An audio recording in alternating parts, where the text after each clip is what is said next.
The subcommittee will come to order. I would like to welcome everyone to our first subcommittee event for 2018. Today we will examine China's pursuit of emerging and exponential technologies and the resultant impact on U.S. national security. This is a critically important topic and will inform our future hearings, including the science and technology budget for the Department of Defense and the continuation of the reform and innovation efforts this committee has promoted over the past several years. Our committee, and ETC subcommittee in particular, has most recently reviewed in detail China's advances in cyber capabilities and information warfare, and also monitored their development of advanced weapon systems such as hypersonics and directed energy.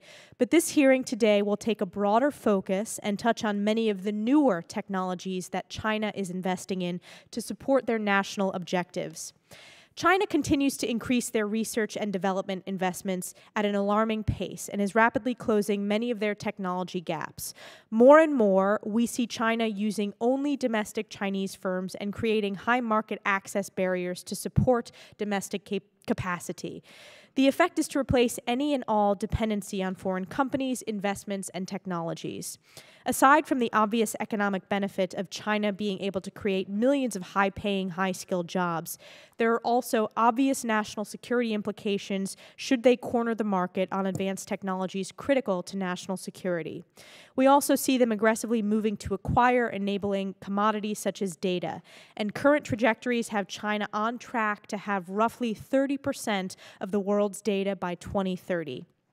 Many of China's published national-level plans, such as achieving dominance in artificial intelligence by 2030, indicate a top-down, government-driven agenda that provides a roadmap for strategic collaboration between industry, academia, and their civil society. These plans, when combined with resourcing effort and patience, may propel China to leap ahead in many of the technology sectors we will talk about today. Most notably, China's leadership appears to recognize the connection between the development of many of these advanced technologies and economic growth. This is something we should remind ourselves of as we continue to examine this important topic. Perhaps it is a lesson we need to relearn amidst our debates on sequestration and continuing resolutions. But China's dominance in many of the technology sectors we will discuss today is not a foregone conclusion. What we learn today and in future hearings must be translated into action to inform and reform the Department of Defense in support of national level efforts so that the United States remains home to the world's leading experts, researchers, and technological breakthroughs. Today's hearing is also timely because of the organizational changes currently underway in the Pentagon, namely the reestablishment of the Undersecretary of Defense for Research and Engineering. I firmly believe that the Undersecretary for R&E needs to be the prime mover to drive change and foster innovation within the department. A primary mission of this office should be to provide distinct direction and leadership to energize the defense industrial base, the military services, the Department of Defense labs, and to guide even newer initiatives such as the Strategic Capabilities Office and the Defense Innovation Unit, Experimental, or DIUX, the Defense Digital Service, and the Algorithmic Warfare Working Group. And while many of these newer initiatives have created tremendous momentum and energized a conversation about changing the culture of the Department of Defense, much more work needs to be done to make these more than one-off quick gains. If properly empowered and resourced, I also believe that the Undersecretary for R&E will be in a unique position to drive a national-level dialogue for science and technology policy that will, in addition to helping maintain a battlefield advantage, energize our domestic industrial base and provide technology jobs and opportunities across many of the sectors we will talk about today. So therefore, we have significant expectations of Dr. Mike Griffin, the nominee to be Undersecretary for Research and Engineering, but we do so while also offering him our support and confidence because the threats we face from China and others demand that we energize and organize our government to ensure that policy keeps pace with technology in order to define a national science and technology strategy strategy and to close the gap with China. To guide us through this important topic of China's pursuit of emerging and exponential technologies, we have before us a panel of experts.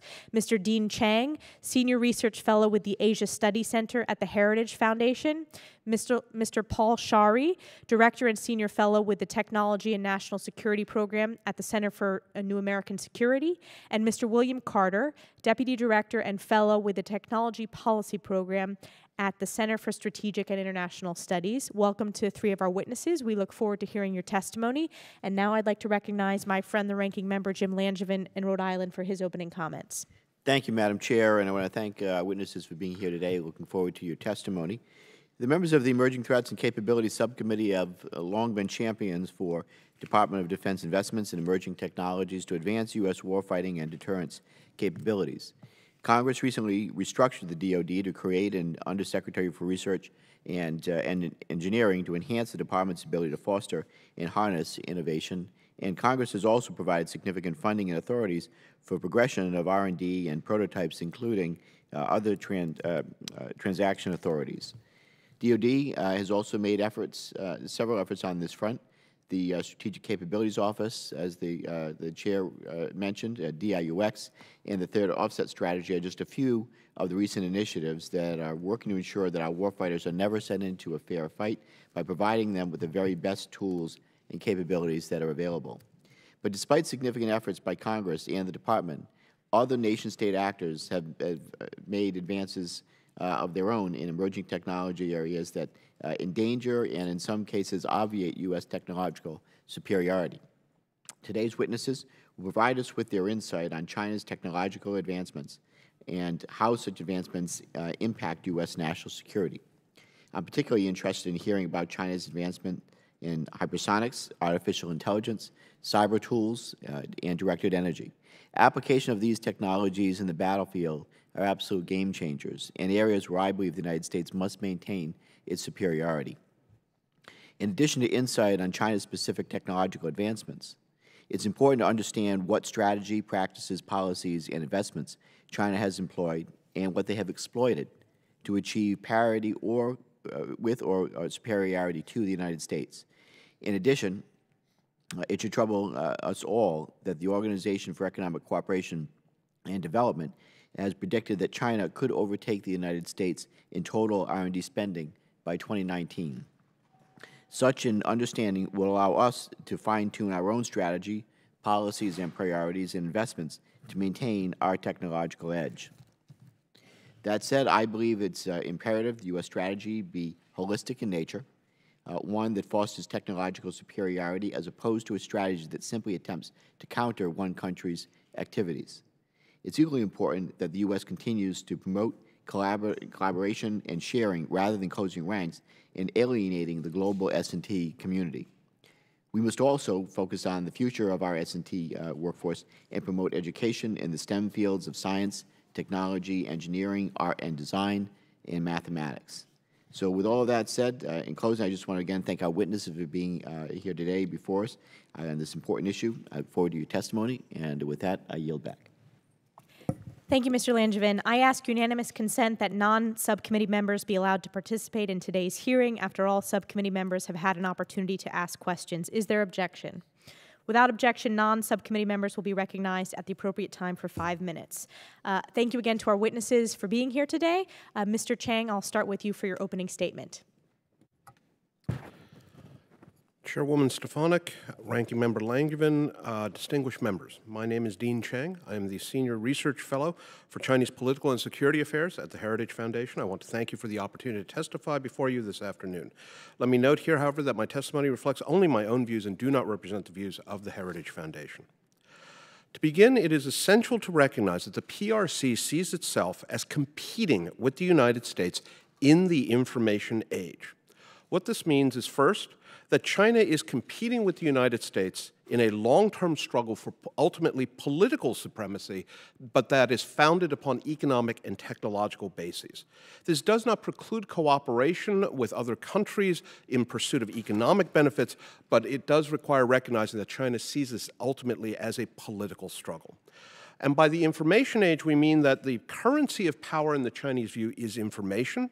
as much as the amount of electricity generated where steel smelted was the foundation for power during the industrial age. Information dominance is the key to the information age in the Chinese view.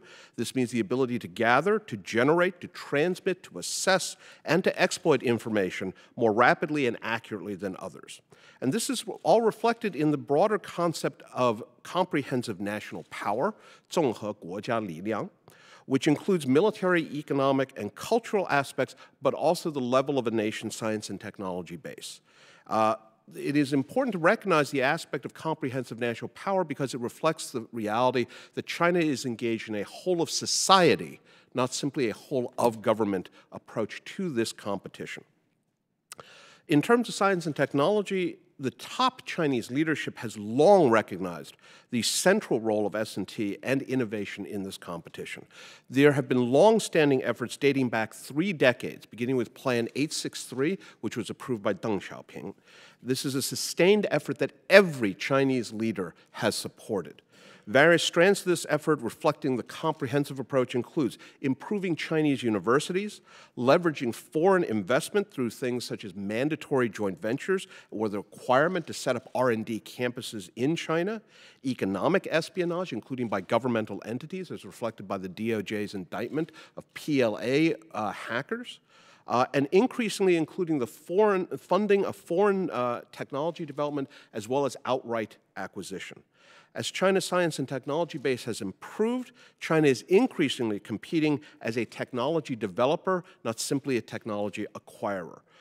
Where in the past there has been perhaps more emphasis on legal and illegal acquisition of technology, now China is developing technology on its own, which means both a reduced time lag and a greater ability of China to set the very terms of the technology debate.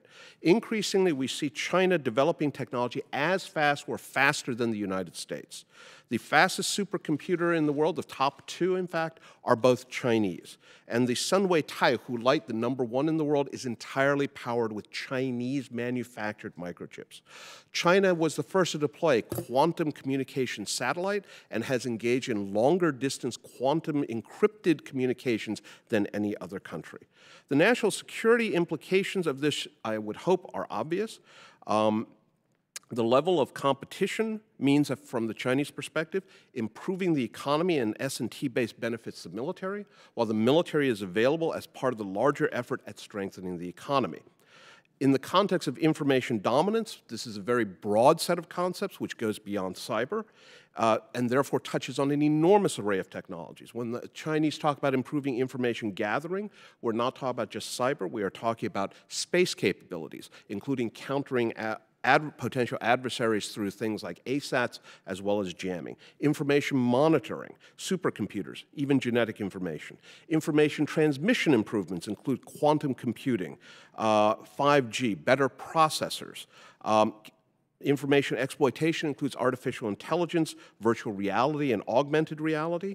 Information protection includes things like quantum encryption and inoculating the Chinese people through instruments such as the Great Firewall of China. It is important, therefore, when we think about the future and the possible policies that you, the Congress, may help pursue, to recognize above all else that from the Chinese perspective, innovation comes in many different forms. We as Americans tend to focus on technology-specific innovation, individual items, but there is also innovation in production processes. Japan's competition with the United States in the 1980s was not that they invented the VCR, they didn't, it was the United States, but in the ability to manufacture them by the container ship load with low failure rates. Toyota, the machine that would go of itself, is another example of production innovation. Doctrinal innovation, the German Blitzkrieg, harnessed known technologies in different ways. And finally, organizational innovation. We see this with the Chinese and the PLA Strategic Support Force, which has brought together their electronic, network warfare, and cyber warfare capabilities. The various combinations and synergies that the Chinese are hoping to exploit pose a challenge across a variety of areas. Thank you very much. Mr. Shari. Chairman Stefanik, Ranking Member Langevin, and distinguished members, thank you for inviting me to testify today. China is a major and fast-growing player in information technology. As the world's third largest economy and most populous nation in the world, China has major structural advantages. China's population is a key source of strength because it is a potential source of data on human behavior and genomics. Combined with a more lax cultural attitude towards data protection and personal privacy, this data can help fuel advances in artificial intelligence and synthetic biology. China also combines a dynamic private sector with a government that plans and executes long-term strategies to increase China's competitiveness. China has used this in recent years to execute plans to leap forward in artificial intelligence, synthetic biology, and quantum computing. China is a global leader in artificial intelligence, second only to the United States. Baidu, Tencent, and Alibaba are all Chinese firms that are top-tier AI companies, and China also has a vibrant AI startup scene. Since 2014, China has surpassed the United States in the total number of publications in deep learning, an important subfield of AI. While the quantity of publications does not necessarily equate to quality, Chinese AI researchers have won a number of recent high-profile competitions, including one sponsored by the U.S. Intelligence Advanced Research Projects Activity, IARPA. In the 2017 meeting of the Association for the Advancement of Artificial Intelligence, there were roughly as many papers accepted from China as there were from the United States. The U.S. still leads the world in AI patents, but China is growing at a faster rate. Earlier last year, July 2017, China published a national strategy for artificial intelligence. Under this plan, China's goal is to be the global leader in AI by 2030. China's plan includes focusing on the education and recruitment of top AI talent, and they have followed this through with notable acquisitions of top-tier Silicon Valley AI researchers. News reports indicate that Chinese firms see the Trump administration's anti-immigrant policies as an opportunity to draw away top U.S. technology talent, as immigrants are responsible for 1/4 of startups in the United States. China also has significant advantages in translating private sector advances in AI into national security applications because of its model of military-civil fusion. In the United States, the Defense Department has struggled to break down largely self-imposed barriers to working with non-traditional defense companies that lock the DoD out of crucial innovation in places like Silicon Valley.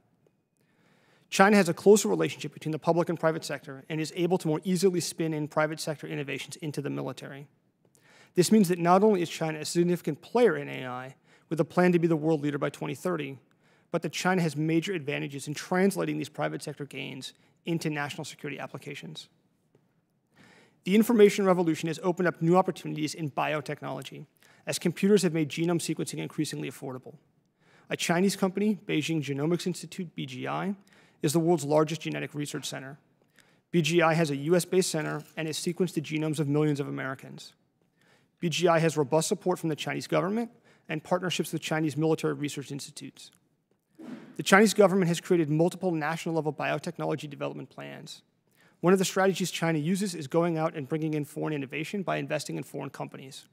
For example, in 2013, BGI acquired next-generation genome sequencing technologies by purchasing the US company Complete Genomics. Quantum computing is another area of important information-related technologies, and one in which China has seen striking recent advances.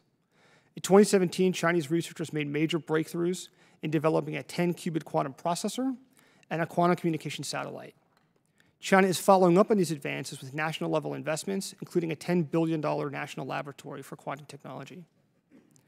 In these and other areas, one of China's biggest strengths relative to the United States is the government's willingness to develop and follow through on large-scale, long-term investment plans. China has repeatedly demonstrated an ability to acquire foreign expertise by investing in foreign companies, and then use that to improve Chinese indigenous capabilities. China's capacity for executing long-term strategies for technology development should not be underestimated.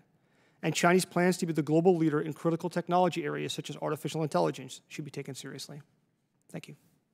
Thank you, Mr. Shari. Mr. Carter, you're recognized. Chairwoman Stefanik, Ranking Member Langevin, members of the committee, thank you for the opportunity to participate in today's hearing. As you mentioned in your opening statements, China's significant progress in key emerging technologies like artificial intelligence, cyber, space-based capabilities and anti-satellite weapons, electronic warfare, and quantum computing have transformed the global economy and global security environment and require a rethink of the way that we approach securing our nation. Asia is a critical part of America's future, economically and strategically, and we find ourselves in a new era of strategic competition with China, one defined by competing progress in advanced technologies. Our response to China's progress in technology is essential to our future. As we look at what China is doing, they have taken a page out of our playbook, pursuing an offset strategy to overcome our conventional superiority by beating us in the race to the next generation of transformative technology. They are evaluating our military technology, our future strategy and doctrine, looking for gaps and weaknesses in our approach so that they can exploit them for their own advantage, and developing national strategies to leverage both the private sector and their military complex to advance their own agenda. We must develop a national security technology strategy of our own to overcome China's efforts to undermine our global position. China's technological efforts can be divided into two broad categories. First, they're developing technologies to disrupt and degrade our military capabilities by exploiting our vulnerabilities in the information domain. Second, they're investing in technologies that will determine the future balance of both global economic and strategic power. They've made significant strides in both of these areas. China has already demonstrated the ability to significantly disrupt, degrade, and even destroy the infrastructure on which our military depends. The PLA has tested a range of anti-satellite weapons, expanded their electronic warfare capabilities, and developed some of the most sophisticated offensive cyber capabilities in the world. China is also investing heavily in building its technological base to dominate the technologies of the future. In particular, China sees artificial intelligence and quantum technology as foundational to both economic and military competitiveness in the long term, and has become not just a copycat or adopter of these technologies, but an innovator in their own right. Competition in AI between the US and China has become neck and neck. Chinese researchers are now a fixture at AI conferences. Chinese companies have made significant breakthroughs in AI applications, including natural language processing, real-time translation, imagery analysis, facial recognition, and autonomous driving. And China has an advantage in translating these private sector gains and innovations into national security outcomes. In quantum, China may already be ahead. As Paul mentioned, China has launched a quantum communications satellite, established a quantum link between Beijing and Shanghai, has invested billions of dollars into quantum computing, and even claims to have tested quantum radar. Some of China's claimed advances in quantum technology and in AI are likely embellished. We've seen enough of China's capabilities in this field that we must take them seriously. Our strategy to address China's rise as a technology of power must address both the long-term and the short-term threats. In the short term, we must counter China's efforts to exploit our military's dependence on ICT technologies by investing in resiliency and ensuring that China never has enough confidence in their abilities to compromise our systems to justify a first strike. In the long term, we must ensure that our world-leading education system and business environment work for us, not for China. We must rethink the relationship between private sector innovation and our military's technological edge to better leverage our greatest strength, our private technology industry. We must push back against China's efforts to acquire our technology and innovation, but not push away China's brightest minds and innovation capital if they want to send them to the United States. We must invest in fundamental R&D that will form the basis of the next generation of technologies, not by replicating or subsidizing the private sector's efforts, but by supporting the kind of long-term research that private companies are less willing to fund. And we should build a strong base on which our private sector innovators can thrive by investing in education, creating strong commercial markets for transformative technologies, and by protecting our company's ability to compete in international markets. I thank the committee for the opportunity to testify, and we'll be happy to answer any questions. Thank you, Mr. Carter. We'll now move to questions. My question is for each of you, since all of you touched upon this. I'm concerned about China's national level plans, as Dean Chang describes it, this whole of society approach. How do we, knowing that we have a fundamentally different form of government and fundamentally different society in the US, how do we compete? What are our limitations? Mr. Shari, you talked about some of the self-imposed barriers between the Department of Defense and the private sector. What specifically do we need to do as policymakers to ensure that we're able to have a moonshot goal when it comes to technological advancements? I'll start with you, Mr. Chang. Ma'am, I think that one of the key parallels was the Eisenhower administration. Confronted with the Soviet Union, President Eisenhower had a choice between trying to replicate a very top-down, government-led approach, which is what we ultimately saw in the Soviet military-industrial base, and an American approach which ultimately relied more on the private sector, certain incentives, taxes, things, tax policies, things like that. I would suggest that the same will be true, as all of us here have noted. The Chinese are pursuing a top-down approach. At the end of the day, they believe that a small group at the top is smarter than the broad set of people pursuing various elements. I would suggest, therefore, that a less top-down, more broadly incentivized set of structures that nonetheless allows our private sector to push across an array of new technologies, driven ultimately by the profit motive, may well prove strategically better off, just as our defense industrial complex ultimately defeated the Soviet one. Yeah, I mean, I would agree that our system is clearly better in the sense that it enables the private sector to come up with these solutions on their own. And we don't want to try to strangle that or choke that off. But how do we create kind of the right conditions to make sure that we're bringing in the top talent from around the world? I think education and recruitment of human capital is really critical. Making sure that we're educating people in the United States, we're encouraging others to come here, the best researchers, the best entrepreneurs, and then stay here is really critical. China is very proactive about this, and we need to be proactive too. I think there are some places where we want to protect some of these innovations from others. So that could be involving export control reform or CFIUS reform. And then I think in particular, there's a lot more we could do on defense reform, as you mentioned initially in your opening statement, to try to free up some of the money that DoD is spending so that it is available to some of these more emerging technology areas. Because we do have a lot of barriers, some are legislative, some are policy, in place that make it very difficult for non-traditional defense companies to work with DoD. And so some of these initiatives like DIUX and SCO and others to kind of build on those and continue to make it easier for DoD to access this innovation. I agree. I would also add that I think that there's a tendency in the U.S. to think that freedom is both a necessary and a sufficient condition for innovation. I don't think that's necessarily true. If you look at what Russia was able to do in the space race, for example, they lacked freedom and they innovated. But also, if you look at what's happening now, we give freedom to our private sector, but there are other things that we need to do to enable them to innovate. Building our human capital is, I think, one essential one. But another is to ensure that we create markets for these commercial innovations so that the private sector is incentivized to invest. There are a huge number of policy hurdles to new technologies like AI. So think of the example of autonomous driving.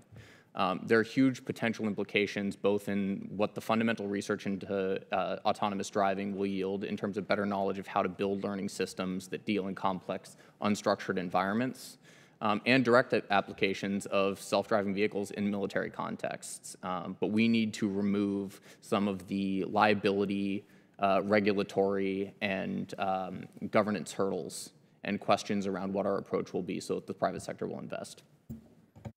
Thank you. I now recognize Mr. Langevin for his questions. Thank you, Madam Chair. I want to thank our witnesses for your testimony once again. One question that I wanted to raise off the bat, since Mr. Shara, you touched on it and the others have touched on it as well, the issue of quantum computing is something that I follow for quite some time. And I don't know if you're in a position to assess this, but who do you feel right now has the advantage in who's going to develop the first quantum computer, the United States or China? I understand the overall strategic importance of quantum computing. Is one former four-star general that I deeply respect stated to me that whoever develops the next quantum computer, the first quantum computer, holds the keys to the kingdom. So it's a pretty big deal. Yeah, it's clearly a critical issue in terms of cryptography and protected communications.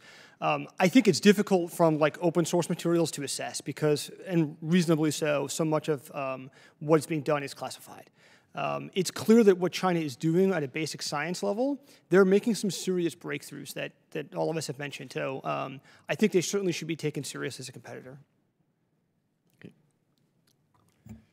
I would just add to that if you speak to researchers in the quantum field in the US, they may not always be able to tell you exactly what they're doing, but they'll tell you about some of the challenges that they're facing. Just getting money for a lot of their projects is difficult, if not impossible, and a lot of them see China offering them funding for this research. It's the best option that they have, and they ask themselves the question of, do I give up my research, which I know is valuable, or do I allow it to be funded by China and possibly co-opted by China? Good point. Next to all of our witnesses, China obviously is pursuing policies and subsidies, as well as demonstrating a willingness to experiment in things like directed energy technology. Can you describe China's approach to DE, and how does their approach impact our edge in this field, specifically as it pertains to electromagnetic railgun?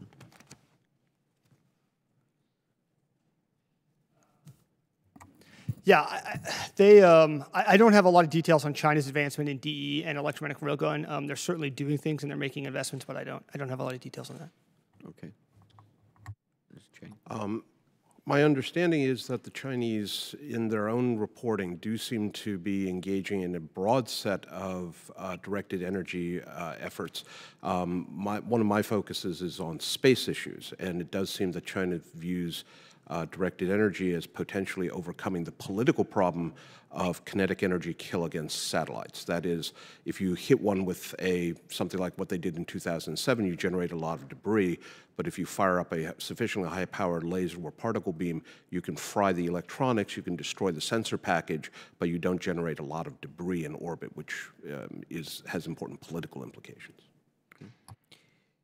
So oftentimes the lack of policies and doctrine, I think we found, could stymie the Department of Defense's willingness to invest in and transition technology.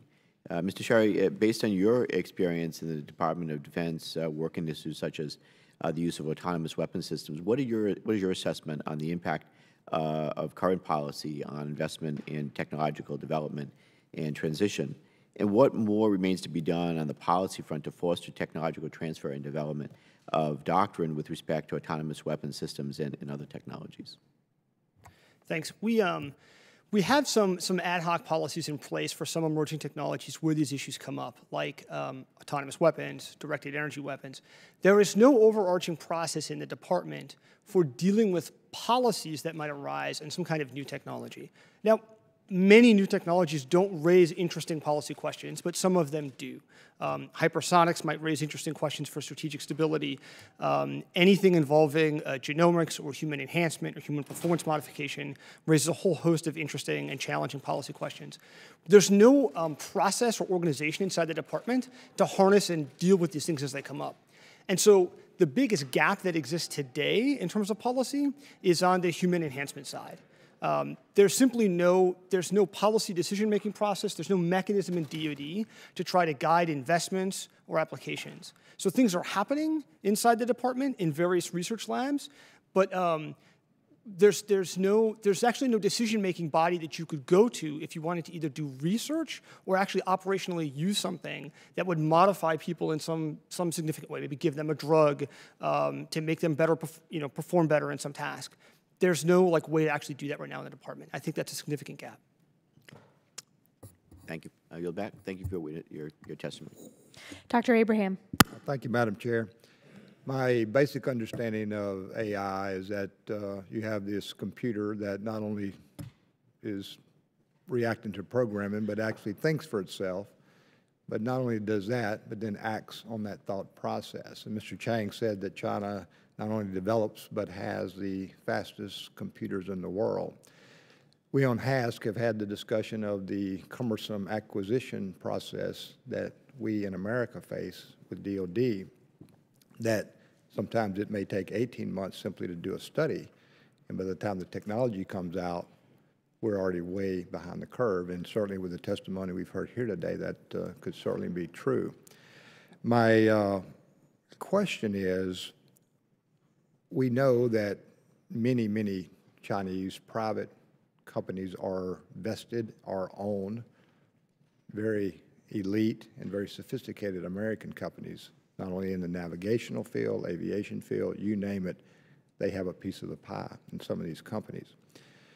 Mr. Scherer, you alluded to it about protecting some of these technologies with some export prohibits, something like that. But again, China owns these companies already in the United States. So the question to each of you gentlemen, just quickly, what organizational, what bureaucratic barriers can we throw up? Are there any that can protect our technology on this side of the ocean? Mr. Chang, you go first.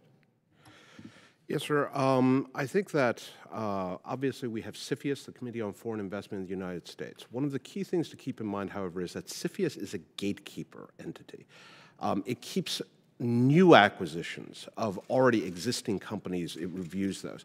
What we are now confronted is the distinct possibility of corporate entities perhaps set up by China or others within the United States who would then be able to acquire. So it's not China Corp buying something. It is Orange Venture Capital investing in something, headquartered in New York or Delaware. So what we would seem to need here is a new entity that would at least monitor and perhaps also be able to pass judgment on investments, that would be able to demand background, perhaps embedded with something like the SEC, so that Orange Investments would have to report who are their members, where is their money coming from. The other aspect here that I would like to emphasize is as our allies, countries like Germany and Japan, think about creating their version of CFIUS, would be coordinating our experience and our lessons learned with their efforts. Because at the end of the day, nations like China exploit a variety of different methods and approaches. If they are shut down here, they may try to acquire it through a Canadian subsidiary or a German subsidiary. And that is one of the other things to keep in mind, sir. Yes, sir. I think CFIUS reform probably makes sense in probably two key dimensions that would expand the scope of it and give greater flexibility to the executive. One would be in the types of commercial activities that it applies to, lowering the threshold for foreign investment that would trigger it, and maybe looking at other types of, say, joint ventures that might fall under the scope of CFIUS. But also from a substantive standpoint, expanding the scope of technologies. And so giving the executive branch more flexibility to establish some critical technologies, emerging technologies like we're discussing today, that would then fall under the scope of CFIUS. I would agree with Mr. Shari on expanding the scope, giving the government more flexibility. I also think that, as we saw in the case with Ant Financial, the recent acquisition that was blocked, thinking about those enabling commodities that the chairwoman mentioned in her opening statement is another important dimension that we have to add to CFIUS. What are some enabling commodities and enabling technologies that may not themselves be a huge national security threat, but could enable China to develop a significant national security threat? But I would also just caution that I think this will be extremely difficult to do. As you mentioned, AI, when you think about AI, the real value of AI, particularly from a national security perspective, is the integration of a bunch of technologies that individually might not seem very threatening. And so I think looking at it on a deal basis, looking on it on an individual technology basis is going to be a really challenging thing to do. Thank you, Madam Chair. Mr. Larson. Thanks for all coming in. And then along those lines as well, sort of talking about playing defense. When we talk CFIUS reform or export control reform, wondering about offense, what can we do in the U.S.? Before I get to that point, though, I do want to go back to defense and the point that Mr. Carter just made about on CFIUS reform, the challenge of sort of outlining this technology or that technology, because when we wrote CFIUS, in fact, I wasn't here, but when we last reformed it, I was here, and this was not an issue at all. It was about whether or not ports should be purchased by Middle Eastern companies. That was the deal. It wasn't anything else. And so how to rewrite a CFIUS to anticipate, make it broad enough to address these issues. And I wonder if you've thought about that in particular, as opposed to chasing the next, quantum computing issue or the next AI issue. Anyone thought through that more broadly? Yeah, I mean, certainly one approach could simply be to give the executive branch, in fact, require them to come up with a list of critical technology areas that are regularly updated. That might be one area that bakes in more flexibility to the law. Kind of like what we do with export control, a little bit. Yeah, sorry, Nadine. Sir, the problem actually, though, is exactly what we have seen with export controls. Yeah. There is every incentive to add yet another technology to the list, and every disincentive to ever remove any technology from the list. And therefore, I respectfully disagree with my colleagues here on this panel, because one of the things that worries me is we want to maintain a positive investment environment and economic environment. We do not want to kill that golden goose. And in particular, when we talk about increasing the flexibility of the executive branch, too often what that means is, well, that's great, I will be flexible, and I'll add 4 more new technologies that are now going to have to be reviewed. I think that that's why I mentioned President Eisenhower earlier, is he felt it important to maintain a light touch. That, yes, there should be the option of flexibility, but at the same time, there still needs to be that check and balance, because at the end of the day, an overly regulatory emphasizing, top-down emphasizing executive branch could easily wind up strangling as much as nurturing key technologies. Sure. Maybe just to build off of Dean's comment, I agree that it is extremely difficult to outline any list of technologies that doesn't suddenly become, all-encompassing. I think you have to differentiate the current situation from some of the past arms control efforts, in that maybe the parallel is this is more a discussion around computers than it is around stealth technology or hypersonics, for example. There are technologies that are easier to control, but when you think about AI, when you think about quantum, the potential in the commercial sector and the civilian uses are so massive, and particularly the importance of developing those technologies to our economic competitiveness is so vast that I think that any effort to create a list that would actually capture the technologies that will have the greatest national security implications risks crippling our future economic potential. Yeah, so about a minute and a half left. So a little bit more on offense than playing defense, and thinking about how we organize or reorganize. It's just my impression that perhaps in the past, the Defense Department has defined the defense industrial base as much too narrow. That it's been about steel and airplanes, large platforms and things, when in fact what you're talking about is an industrial base. It's a lot of electrons, a lot of wires, and a lot of people. So on that point, organizationally, is the Pentagon, other than DIUX, is the Pentagon thinking beyond the traditional defense industrial base? What's your thought on that? I think it's a challenge. If you talk to the services, their key metric is still metrics in steel and iron and people. If we talk to the Navy, they're going to talk about ships and number of aircraft carriers. Talk to the Air Force, they're going to talk about number of tactical fighter aircraft and bombers. And the Army cares about number of brigade combat teams. And those are their kind of key metrics of national power. And in World War II, that was a war won by steel and iron, right? The Allies outproduced the Axis powers. That's not the era we're in today. And so those are not necessarily the right metrics. And so I think that there are obviously some people thinking this kind of way inside the department, but it's still a challenge. Yeah, I got 17 seconds left. I'll just take that and yield back. Thanks. Mr. Scott. Thank you, Madam Chair. Is it Shar? Mr. Shar, I wrote down your comment about self-imposed barriers, and I know you were in the Army. It took 10 years to pick out a pistol for the Army.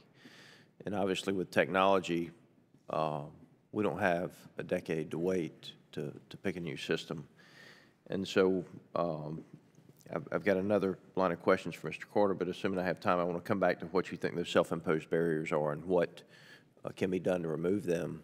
And if I don't get there, if you have any suggestions on that, would appreciate that for the committee in writing. Mr. Carter, you put in your testimony, and I agree with you on this, we must retrain our military to operate in analog mode without access to data and technology. We must ensure that any new systems or platforms DoD buys has at least some basic level of functionality without access to space-based capabilities. Is that because of our vulnerabilities? Yes, it is. And would you agree with me that the DoD is actually moving in the opposite direction and becoming more and more dependent on the space-based capabilities?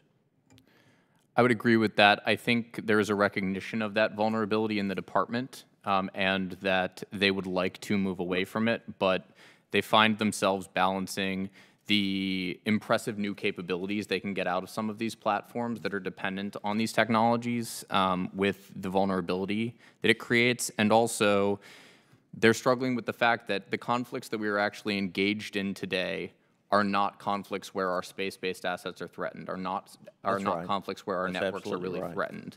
So I think that leadership from Congress can be really meaningful in this area of pointing them towards the next era of threats. Sure, and I suppose, and this is a personal thing for me, but one of the things that bothers me about the DoD's actions is they propose to eliminate weapon systems that work in the current environment for a system that may work in a future environment.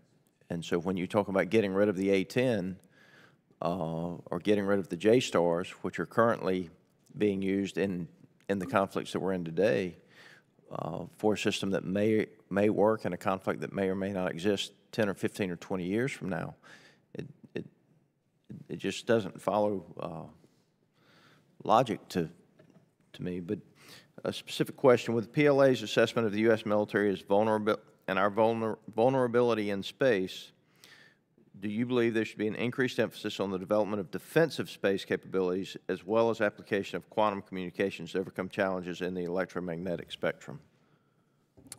I do. I think that defensive space capabilities are important. Also, thinking of our space-based capabilities in terms of resilience. So, you know, one key area I think is creating more survivable, more replaceable space-based architectures, larger constellations of smaller, less sophisticated satellites that together generate a lot of capability, but are not individually as sophisticated. They're cheaper, they're easier to replace when they break, they're faster to produce. That's an example of the kind of thinking that I think we need to bring to DoD. And if they kill one, there are 3 or 4 others out there to take its place. Exactly. Mr. Shar, could you explain some of the self-imposed barriers and how we could remove them? And do you believe that it's pretty clear you believe we're better off partnering with private industry rather than holding all of this inside the DoD? Yeah, we have a very vibrant private industry in the United States. We want to be able to harness that technology and bring that in. The problem is that we've created this acquisition system that works very well if you're working with a traditional defense company to build a large capital asset over several years. So if you're building an aircraft carrier, it's kind of the right system to have, actually. You're going to keep it for 50 years. It costs a heck of a lot of money, and you want to take your time to do it right. So a deliberate process makes sense. It is completely unsuitable for these kinds of rapidly evolving technologies. We want to be able to tap into a whole wide range of companies, including those that don't specialize working with DoD, and we need to move very, very quickly. So some of the concerns I hear from people in the private sector are things about red tape dealing with the government, slowness of the process, the government trying to acquire intellectual property, which for many of these companies, that's really what's most vital to them, and then the profit margins actually not being as significant as in the private sector.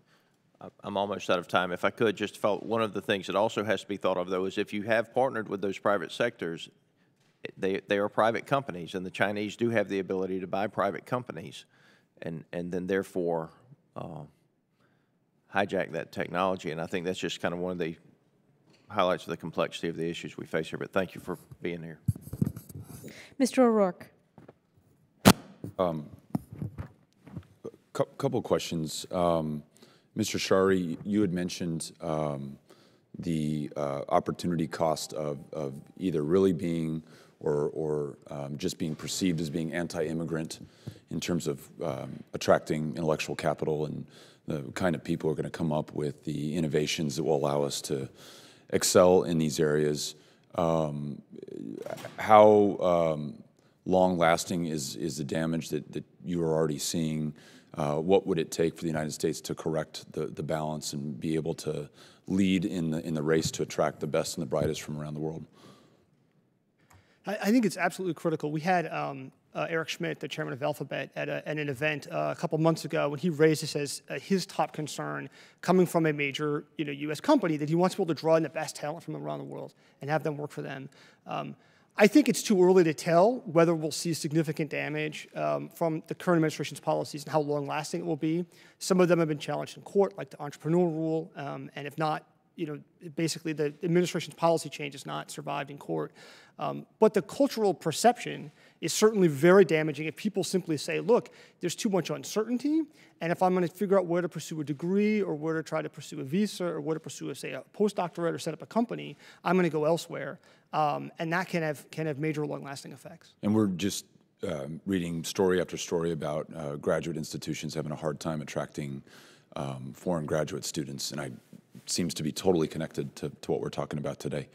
And then I don't know if you want to start in the answer to this question. The ranking member talked about mastery of quantum technologies being the keys to the kingdom, and others have likened it to the U.S.-Soviet space race about who's going to get there first and what we're willing to invest. And Mr. Carter talked about there are some things that the government will need to invest in that the private sector is just not willing to or doesn't have the capacity to do it. Tell me why this matters. I think I only, if I'm honest, barely understand the importance of quantum radar, quantum communications, quantum processors, quantum satellites. Can you put it into big picture perspective for me? Sure. So there's a couple of things that quantum technology can do that you simply cannot do with existing computers. Remote sensing is one of them, but probably the most significant national security applications are in cryptography. In essence, a quantum computer, in principle, could be used to crack all known cryptography. That's a sort of theoretical concept. Building one that's practical would be very, very challenging. We wouldn't have any more secrets from the Chinese if the Chinese were to master this before we did.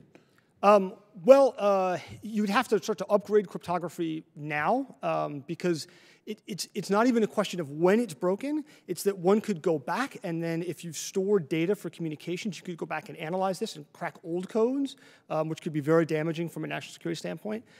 Quantum cryptography also enables more secure communications. So it's both a way to break current cryptography and then a solution to that problem. But yes, you've got to get there first. And Mr. Chang, do you have anything to add to that? Michael Howard, the noted British military historian, has said that we need to re-examine the entire history of World War II, now that the scale of cryptography, how much we and the British had broken the German codes, has now finally come to light. That most of our decisions were actually made in light of the fact that we were reading the German mail and they were not reading ours. To have that kind of conclusion about World War II suggests the scale upon which successful encryption by a country like China would influence our ability to operate against them and conversely their ability to operate against us. Yeah, and then Mr. Carter, since you brought up the question of public sector investment to complement private sector investment, can you give us an idea of what this would take? Yeah, I think that just to build very quickly on my colleagues, I think that yes, there are the applications in cryptography, there is communications, radar, but really kind of the cross-cutting theme for quantum is that it renders a whole bunch of technologies we depend on ineffective, and it enables a whole generation of technologies against which we are utterly defenseless if we don't also have quantum computing capabilities. In terms of investment, I think I mentioned, speaking to quantum researchers, one theme that comes up is they just can't get money. The private sector doesn't want to put a lot of money into this. Some of them just don't believe that it will work. There is a school of thought that shouldn't be completely discounted, that quantum computing will never actually work at scale. But even if it does, it'll be a long time before we actually see the fruits of any of that. And the commercial value of it has yet to be demonstrated. So I would put a lot of money into quantum computing, particularly the fundamental technologies, so computing and communications, that we can build a lot of other things on top of. Thank you. Dr. Wenstrup. Thank you, Madam Chair. Thank you all for being here today. Appreciate the input you're giving us. As I look at the members of CFIUS, the chair is from the Department of Treasury, and then we have Justice, Homeland Security, Commerce, Defense, State, Energy, U.S. Trade Representative, and Science and Technology Policy. From a national security standpoint, is that ideal? Is that working well for us? Or what would your suggestions be as far as who actually makes up CFIUS? it's as we've discussed in some of the responses to CFIUS, there are a lot of competing concerns that you need to have. So I think it makes sense to have a wide variety of government actors have a seat at the table. I think the best thing to do would be to give them more flexibility in what they can actually respond to in terms of potential investments. But I think it does make sense to be able to have all those equities raised. The other thing I would add to that is it may depend on the case, who you want to have the strongest voice. I think having a system that is flexible, that gives everyone the opportunity to participate, gives everyone who has an important point of view the opportunity to be louder than the other folks. I mean, the issue here, sir, is that every one of these folks has a different set of incentives, and not one of them obviously or naturally should dominate. If you are talking to the intelligence community and the national security establishment, that should obviously take priority over commercial opportunities. On the other hand, very few economists seem to work for DOD, and the intelligence community seems to sometimes lack economic background as well. That has distinct implications for the ability to foster new business. Is that, they may well consider fostering business to be secondary to protecting certain technologies. I think that at the end of the day, it's messy, but it's probably better than handing it to a much more limited set of perspectives. And I can see the advantages of having a variety of input, everyone looking at it a little bit differently. And I guess what my concern is that can work two ways. One, it can be very beneficial because you get so many opinions, or two, you can get so many opinions you get nothing done. And you kind of alluded to that before about taking some things away as opposed to adding things, et cetera. And so I just wondered if you had an opinion. Does it happen both ways, one way more than the other, or is it smooth sailing? I just think, we do things the way we do things. Is it always the best way to do things is really where I'm coming from. I think, sir, when we look abroad and we look at the Germans as an example, where they had no CFIUS at all, and it was pretty much open season, they are now coming to the scared realization of just how much has probably left the borders of Germany. So clearly, this is not perfect, but it's a little bit like the old story about the bear that walks on its hind legs. It's not that it walks poorly, it's that it walks at all. And I think that may be perhaps the best we can hope for here is good enough. Anyone else? Okay. Thank you. I yield back. Ms. Spear. Thank you, Madam Chairman. Thank you for your sobering testimony today. I have a series of questions, but let me just start with this one. The White House has an Office of Science and Technology Policy. For the last year, there's been no one who has been appointed by the administration as the director, and it's responsible for emerging and exponential technologies, and it appears that the OSTP Division of National Security has no personnel whatsoever. So I guess I'm concerned that we, from the White House, has not conveyed an alarm, really, that this function is critical. And I wonder to what extent you think that this is serious and whether or not it's creating a national security risk. Yes, Mr. Chang? Ma'am, under the previous administration, there was an OSTP director who felt it incumbent to promote U.S.-China space cooperation, who wanted to see more interaction between the American space program, which, as we know, is vital to American national security, and China's space program, which is run pretty much through the military. I would say that if we were to adopt a Hippocratic approach, which is to say, first do no harm, I think I might prefer to have an absent seat rather than someone who is actively pushing for greater interaction and cooperation with the People's Republic of China in high technology areas. Mr. Sherry? Thank you. So I do think the lack of leadership in the White House on this issue is a concern. For example, in artificial intelligence, there were a number of initiatives taken at the end of the last administration.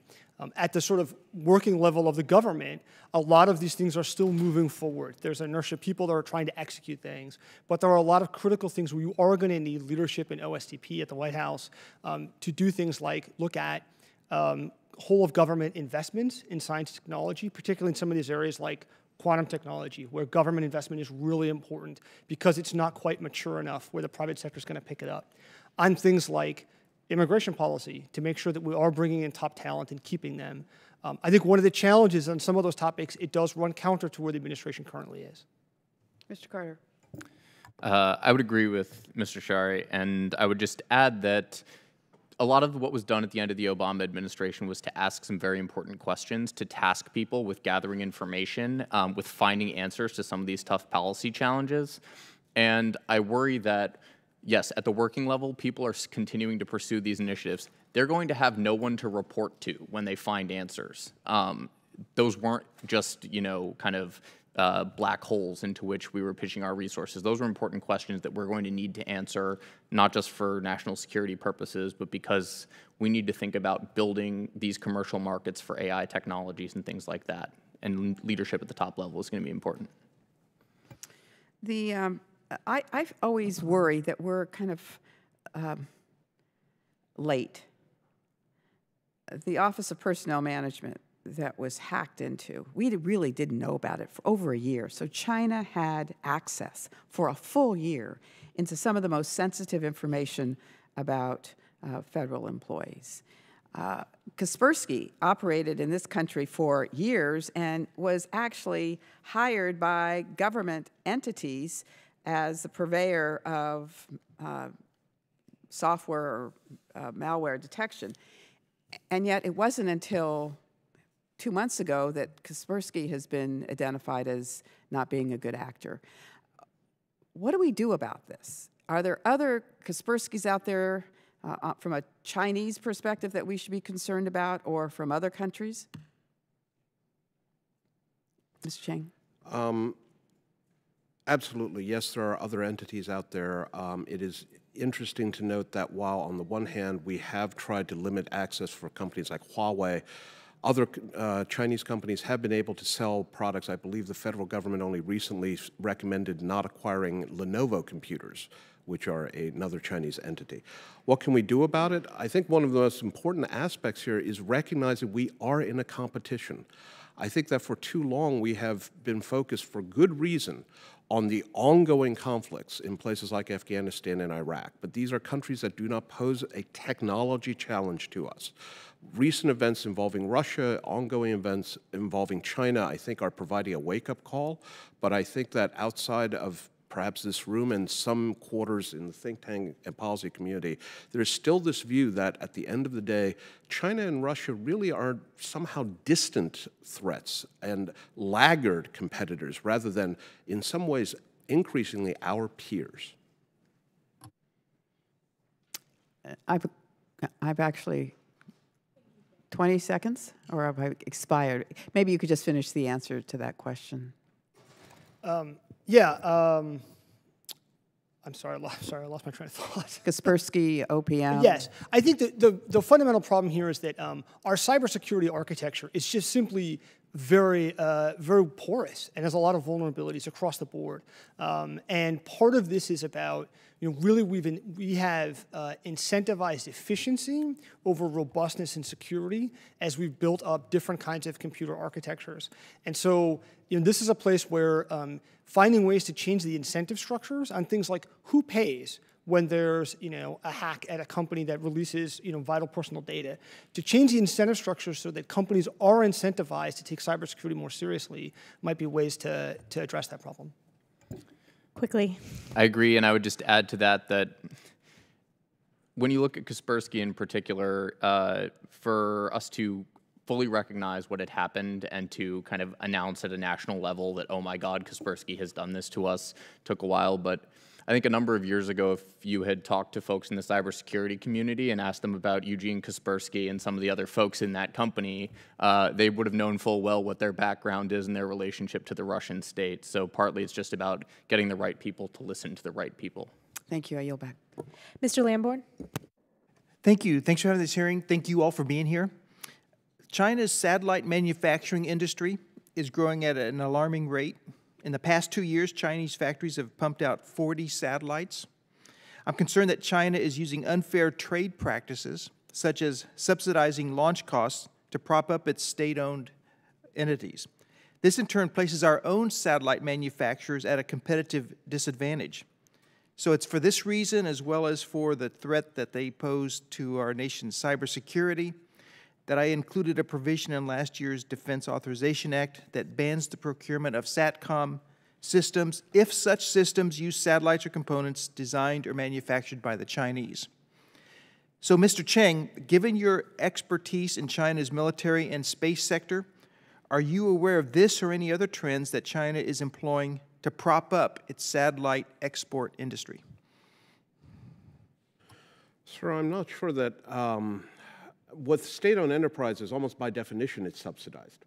When you have a state-run banking system, you can also make very clear investment choices where profit motive is not an issue. However, our ITAR regulations have, in a sense, really affected already China's ability to play in things like the satellite launch industry.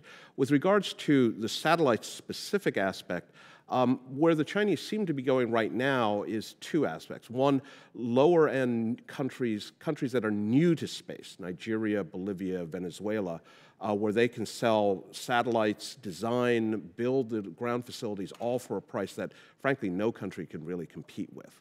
The other aspect here is that in the private sector, as they're talking about 4,000 satellite constellations of small sats, we expect to see the Chinese to start moving into that arena. But that is dealing with private companies, not with the government. These are areas that will potentially constitute revolutionary capabilities, and the Chinese recognize that it's important to play there. So therefore, it's also very likely that they won't care about, one, cost, and two, punishment, unless it is truly meaningful and deep impacting, not on these companies themselves, which are probably invulnerable, but rather to a larger thing like access to Western capital, listing on stock exchanges, et cetera. And as a follow-up to that, Mr. Cheng, as they continue to gain market share in satellite manufacturing, sometimes through the use of unfair trade practices, how does that impact our own manufacturers, and more specifically, the price point that we pay for DoD and IC satellites? I'm not aware that our DoD and intelligence community satellite programs are actually open to competition. I don't think that the Chinese are likely to be able to step in at this point and persuade the National Reconnaissance Office. Don't you think there are indirect effects? Absolutely. That's what I'm getting at. At the subsystem level, it is certainly possible. Again, ITAR regulations, however, do limit the ability for launch and things like that. So that, I think, is a factor. The ITAR has succeeded really in limiting and channeling Chinese access. Where this is much more of a problem will be in the truly commercial sectors. Just as with other high technology areas, the question is whether Intelsat and Eutelsat are going to necessarily buy a satellite from Boeing if the Chinese can offer a satellite of relatively comparable capability for a purely commercial purpose. Now, subsystems, solar panels, batteries, things like that, in the longer term in the supply chain, that's certainly a possibility. I do also want to note here that the Chinese are almost certainly going to be offering data, not just the physical hardware, but more and more as they deploy constellations, we should expect to see them offering data at very competitive, potentially undercutting prices to a variety of users, which will then, of course, justify everything from imaging to SIGINT about a variety of targets. Mr. Carter or Mr. Scher, is there more we should do to protect against China's unfair trade practices when it comes to satellite manufacturing or the selling of data? I would actually, looking at what's happening in the space industry now, there's actually a huge amount of innovation happening in the United States in the private sector, and a large part of that seems driven by the fact that U.S. companies know that they can't compete on price with the current technology, but there's also a clear free market mechanism that's driving them to innovate and find ways to cut cost and deliver better capabilities. So I think there may be room to do more to combat China's anti-competitive practices, but I would also say that There's probably more reason for optimism about the U.S. commercial space sector today than there has been in a while. Thank you. Mr. Khanna. Thank you, Chairwoman Stefanik, for allowing me to participate on this subcommittee. I read your testimony about China proposing almost $150 billion in the next 5 years of funding on artificial intelligence. And I think Mr. Carter pointed out that our investment, total U.S. government investment, is about $1 billion. I wonder what you would recommend for the United States government to be competitive going forward in the next 10 years on artificial intelligence. I would say two things in AI in particular.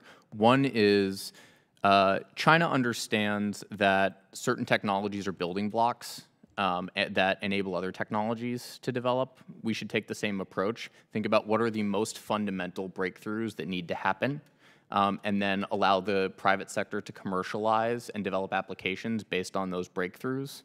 A second piece is they look at the technology ecosystem fundamentally differently than we do. So when they think about AI, they're thinking in the same breath about the Internet of Things, about ubiquitous connectivity, miniaturization, materials science, energy science. And when we think about our approach to R&D to support artificial intelligence, we also need to look at all of these enabling technologies. And finally, it's not just the R&D space. Another example that I would point to in this area is China's pursuit of basic resources. And I think that that's something that we haven't quite gotten to connecting to AI yet, but China's approach to controlling lithium supplies and rare earth minerals is entirely based on their view of the potential of autonomous vehicles and other devices that are going to be using batteries. And they're pursuing diplomatic, government, and commercial relationships with countries like Bolivia that have lithium supplies, Chile, and it's not just lithium, it's a range of other minerals. We need to take this approach. All these technologies are linked. All of these basic sciences feed into the development of AI. AI is a system of systems. And so that's the biggest thing that I would encourage. We should invest in the most fundamental building blocks across all of these areas on which people can then build really good AI. You know, artificial intelligence is an area where there is so much investment happening in the private sector that I don't know that dollars is what the government needs to bring to the table. The U.S. government's never going to bring as much money as Google and Facebook are throwing at AI right now. And those advances are already happening. The trick for the government is to be able to bring that technology into the national security space and make sure that the government is able to go out and access that, in particular because these are not companies that typically work with the government, right? They're not building normal weapon systems. Project Maven, the algorithmic warfare cross-functional team that Chairman Stefanik mentioned, is something that's happening right now in DoD. They're trying to break down some of these barriers, grab a hold of this technology. I think we want to expand the scope of that so that we find these acquisition tools that are working, give them to other people across the department and other parts of the government as well, so they can go ahead and bring this technology in and use it very rapidly for near-term applications. They can think on months instead of years is what they're going to have to do to bring this in. I think there are also some unique policy challenges the government needs to confront when they do this. There are a lot of safety and control and vulnerability problems with current sort of cutting-edge AI systems. They're not the same as cybersecurity vulnerabilities, but it's a good analogy that machine learning systems have their own kinds of weaknesses and vulnerabilities. And the government's got to be conscious of that when we use them in national security applications. So that if, for example, we use object recognition to do scanning for luggage for TSA, that there's not some vulnerability that people can find a way to kind of trick the system to sneak a bomb through that.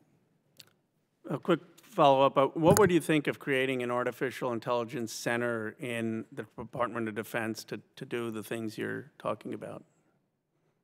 Quickly, I guess, and Mr. Chang, too. I think that would be less useful than something like replicating things like the X Prizes. When we look at the explosion in space technology, no pun intended, what we have seen is that has incentivized the private sector to go into things. Another one is relaxing a lot of the regulations that are preemptively already strangling things. Anti-monopoly rules, to facilitate smaller companies interacting with each other without having to look over their shoulder, about legal vulnerabilities, liability concerns. These are, I think, much more useful than setting up yet another bureaucracy within DoD that would probably operate still under the standard current acquisition regulations that are the problem that I think all of us have identified here as more an obstacle than a facilitator. I think a DoD AI Innovation Center makes sense. I do think you'd want to think about how you structure it so that the primary function is tapping into what the private sector is already doing. I would just add that the Defense Innovation Board recommended exactly this, and I think that when you have industry leaders, they're calling for it, saying they could work better with DoD if they had it. That's a sign in itself, but we should probably also get their input on how to structure it, how to operationalize it. Thank you. Thank you. Your time's expired. We will now go to the second round of questions. My question has to do with the broader data question.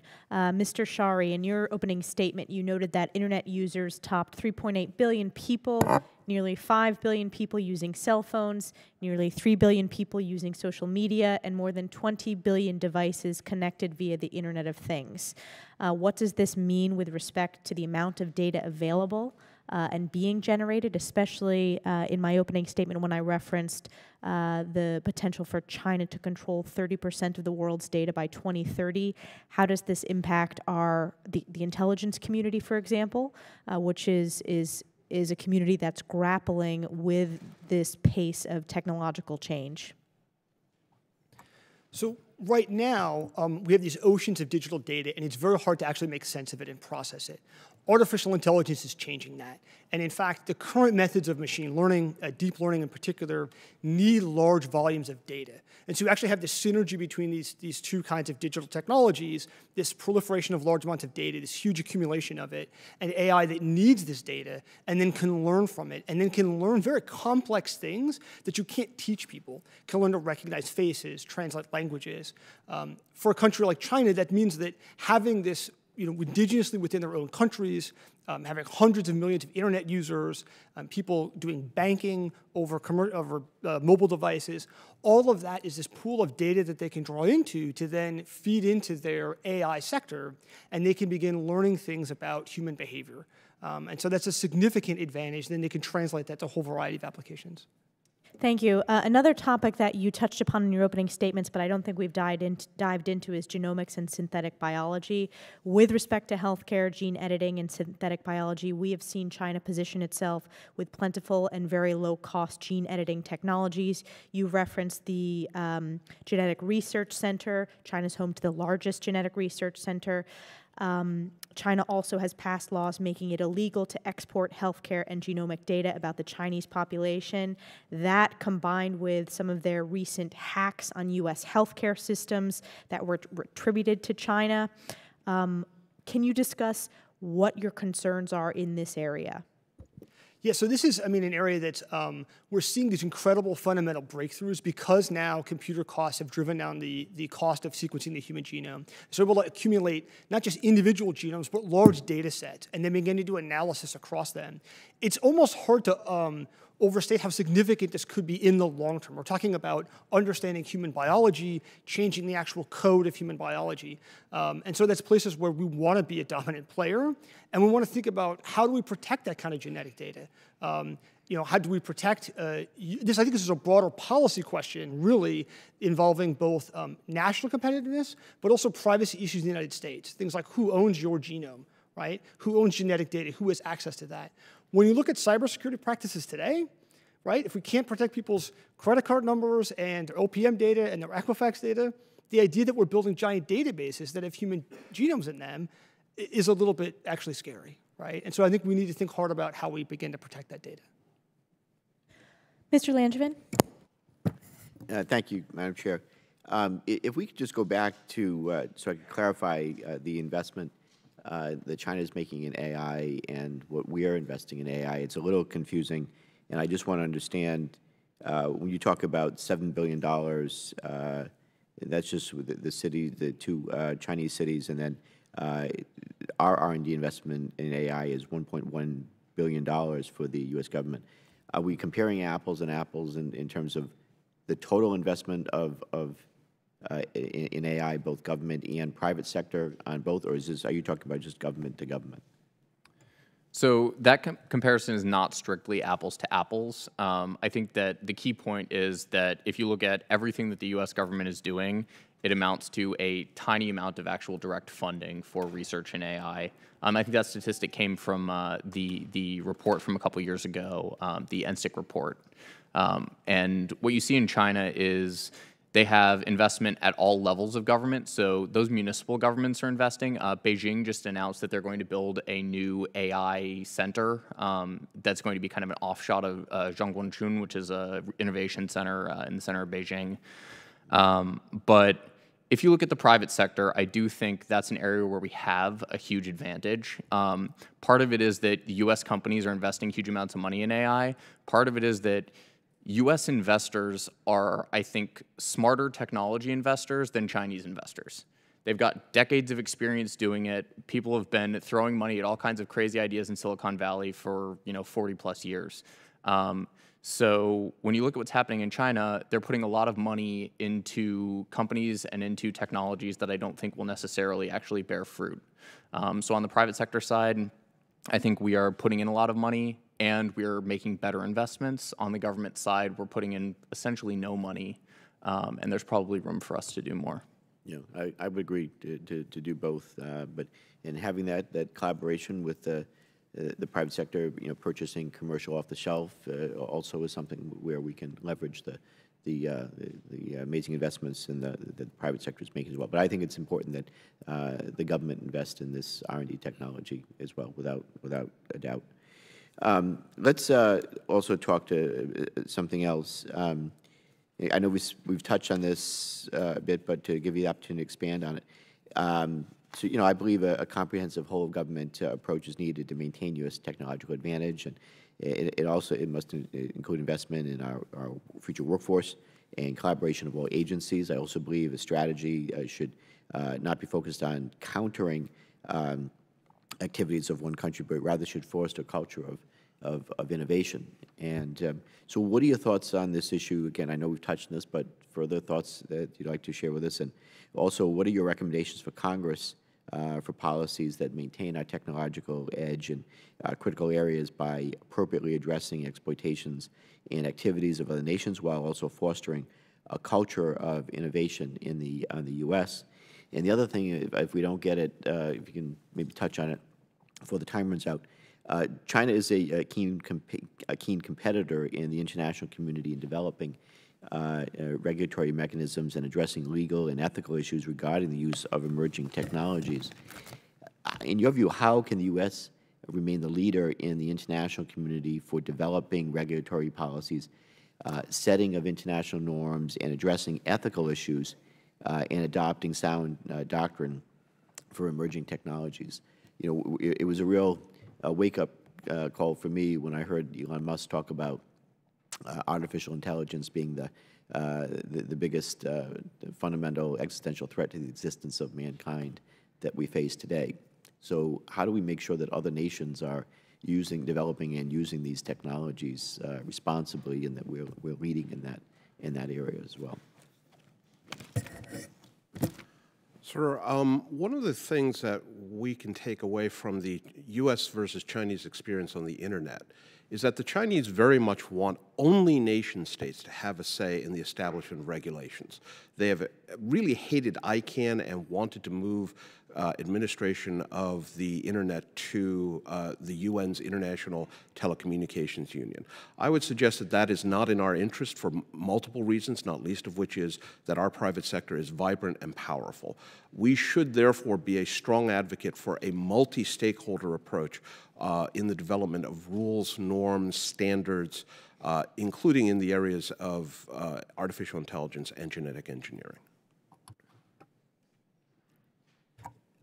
When it comes to fostering U.S. competitiveness, I mentioned this before, but I really think the most essential thing is human capital.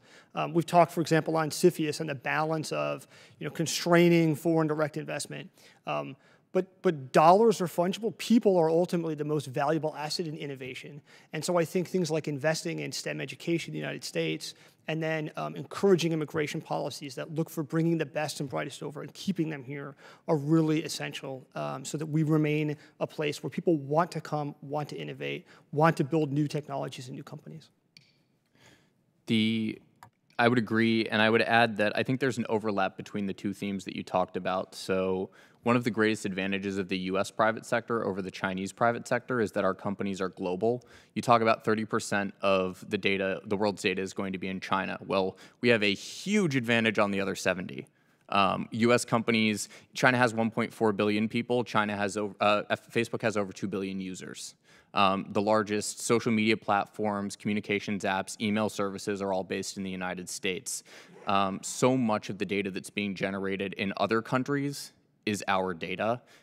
So that goes to your point, Mr. Langevin, that we need to establish relationships, build communities of like-minded nations in order to give ourselves an advantage of scale. That's always been China's greatest advantage.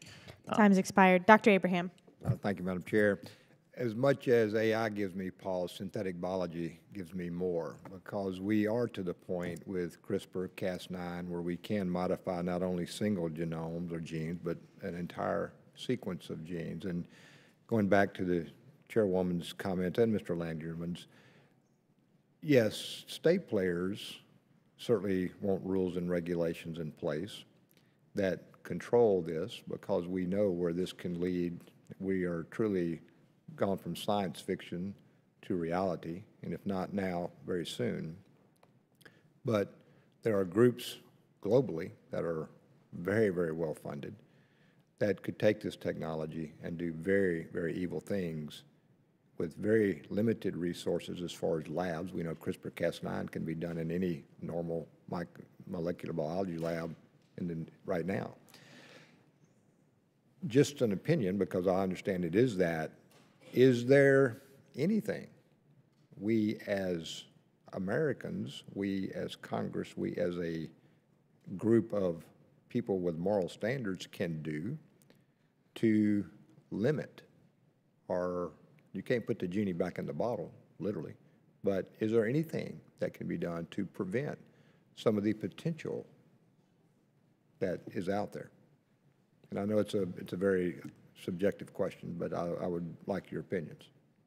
Yeah, I think on biotechnology threats, the most significant thing we can do is invest in things that might involve responses or defenses. So government organizations like the Defense Threat Reduction Agency or CDC that will be thinking about how we respond to natural or artificial pathogens and ways to react to that, in part because the nature of information technology is such that constraining it is so very difficult, because it's not something like stealth. The essence of it is information. It spreads very easily. These techniques are widely available. And so we're going to have to think about how we prepare ourselves for a world where there may be, potentially in the long term, some much scarier threats on the horizon. Mr. Chan? I hope that this never comes to pass. But No, if that's wishful thinking. Yes, sir. But if it does, I think it is also going to be very important that the response, not just the medical response, but the law enforcement legal response, be swift and be punitive. If deterrence is going to work, against nation states we have a variety, ironically we have more options, but against non-state actors and things like that, we need to make very clear that you cannot hide, that you cannot get away with this, that there will not be some kind of excuse made, well, but they're an oppressed peoples, or, gee, we can't, it needs to be swift, and it needs to be sure, and it needs to be strong, because that's the only way you're going to deter. You may not deter the first incident, but hopefully you can deter the second or third. Mr. Carter? I agree. I really hope this never comes to pass. I would just add that one of our great defenses is the ethical framework of the scientific community. I think that around the world you have people who have come through a certain set of institutions that instill within them a certain set of values. In the short term, I hope that that is enough to keep us safe. Longer term, the only thing that I would add to what my colleagues said is there will probably come a time when we need to think about how we can use these technologies to make ourselves stronger and more resilient against some of these threats.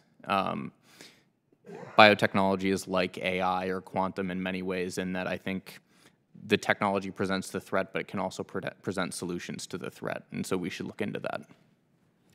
Thank you, Madam Chair. Ms. Spear. Thank you. You know, we've talked a number of times in this last hour about CFIUS and the reforms that CFIUS needs. You've spoken in generalities for the most part. Could you give us some specifics of the kinds of things that should be reforms that we undertake?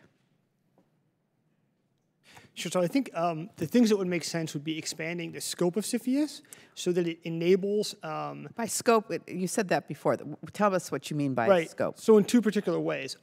One, that it covers potentially more, that it's triggered by a wider variety of more commercial activities. So foreign investment at maybe a lower level, a percentage of investment in that company. What is it now?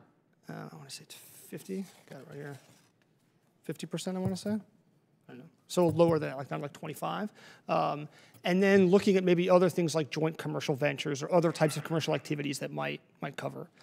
I think the second thing would be expanding the type of technologies that you're doing. And I think probably the best approach there, because of the challenge of sort of some of these technologies be evolving, would be giving the executive some flexibility in creating a list of technologies that fall under the scope that might be reviewed periodically that they have to report back to Congress on. Mr. Chang?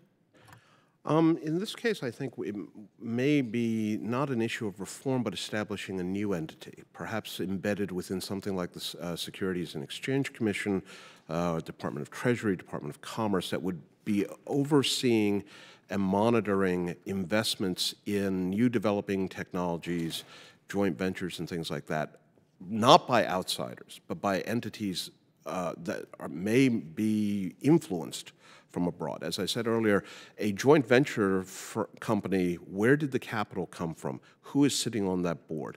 How are they going, what kind of access to newly developed intellectual property, possibly in technologies that we don't even recognize could be in the longer term strategically important?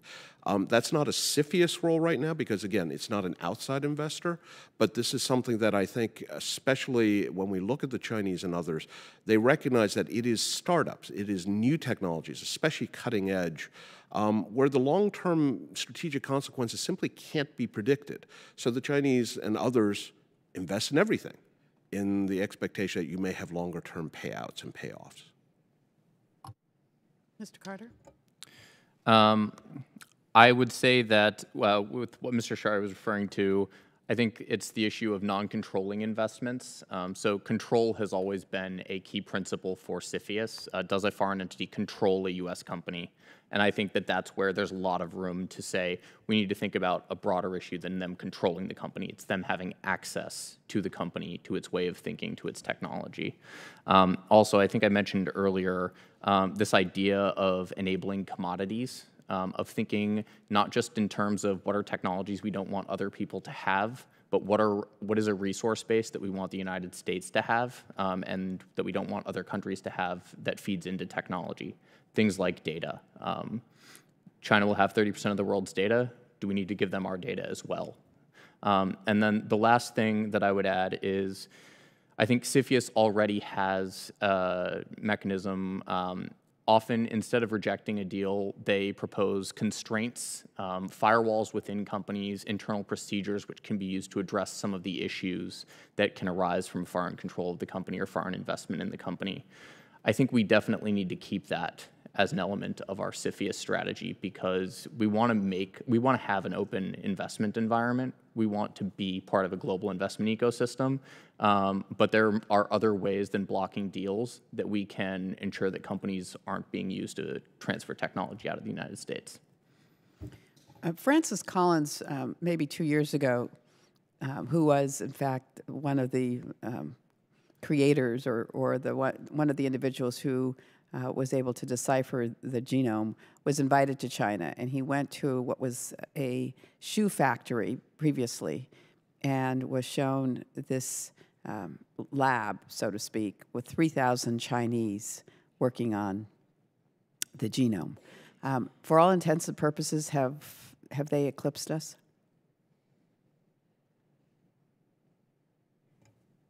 It's not just a question of the number of people that are doing it. And in synthetic biology and artificial intelligence in particular, quantum as well, actually, I think you would get pretty broad consensus from people in the field that there's a huge difference between the top 50%, the top 10%, the top 1%, and the top 1% of the 1%. They may have more people doing it, but I do think that the best people in many of these fields are still in U.S. institutions. That's a little bit of good news. Thank you. I yield back. Mr. Khanna. Thank you, Madam Chair. You had said that the key is for our military Department of Defense to harness what's going on in the private sector and in artificial intelligence. And so I had a two-part question. One, if we were to create a center like the Defense Innovation Board recommends, do you think it would be better to house that within the Department of Defense, or would it be better to have something like that outside, like we have Los Alamos or Sandia? What would be better? And second, what would you say is the importance of Google and some of these tech companies in Silicon Valley to our national security? The reason I ask that is, Steve Bannon is very concerned about the threat of China, and it also often refers to my district as the technology lords. And I wonder, with too many Asian CEOs, so I wonder what people would think of technology in Silicon Valley as critical to our national security. I do think an AI Innovation Center would make sense for the Department of Defense. It would be a different kind of entity than if you created a national level one. I think it makes sense for DoD because I see the central problem as DoD's ability to import this technology. It's not that we need to create a government agency or government entity to create artificial intelligence. These companies are doing it. It's that we need something inside, really a strong and central organization inside DoD that can allow the import of these into the military kinds of space. And so I think that's certainly valuable. I completely agree. And I think that it's not just a question of setting up an AI center. It's also addressing the perennial challenge of federal acquisitions, particularly defense acquisitions. If we acknowledge that the private sector is the main engine of innovation in a lot of these key fields, and if we acknowledge that these technologies are going to be the basis of military advantage going forward, we can't ask programs like DIUX and InQtel, which are a tiny part of federal acquisitions, to provide the bulk of our capabilities going forward. So we either need to make those kinds of programs a much bigger part of our overall acquisitions machine, or we need to fix our overall acquisitions machine so that it can actually tap into these technologies effectively. I mean, the reality here is that for Google, for Facebook, for Microsoft, DoD is a relatively small piece of their market. The problem is DoD still acts as though this is the 1950s, and these companies should appreciate all the work and budgetary dollars, and therefore should be more than happy to comply with a defense federal acquisition system that I think many, many, many people would agree is badly broken. So the other issue here is if you set up this Center for Artificial Intelligence, you can lead the horse to AI, but getting services, et cetera, to accept it. When we look at, for example, the resistance that we see towards unmanned aerial vehicles and unmanned underwater vehicles in terms of their ability to be integrated into the current system, and this is a relatively mature technology, comparatively speaking, there is a lot of bureaucratic opposition, I would suggest, and I'm not sure that a center like this is not an argument against it, but it's not. Creating one is not going to somehow magically have everybody sort of accept, oh, well, okay, then I will be happy to accept a Model 700 in my command post. And any quick comments on how important tech companies in Silicon Valley are to our national security? I mean, I think in principle they're vitally important, but we need to make sure that we're actually leveraging that also for national security purposes then. I would also add that Our adversaries clearly see them as important, which is why, for example, they subject them to industrial espionage, cyber attacks every day. In some ways, I think we're asking them to actually be soldiers, particularly in the information domain, and fight on our behalf, but they're not really being compensated for that, and we don't have a strategy for how that is integrated with our national defense capabilities, and we probably need to address that. Thank you. Thank you to our witnesses, and thank you to our members for their excellent questions and the excellent testimony. As I mentioned in my opening statement, this is a critically important topic that we will continue to focus on in future hearings, and as we continue to develop the NDAA, specifically the science and technology budget. Thank you very much, and with that, this meeting's adjourned.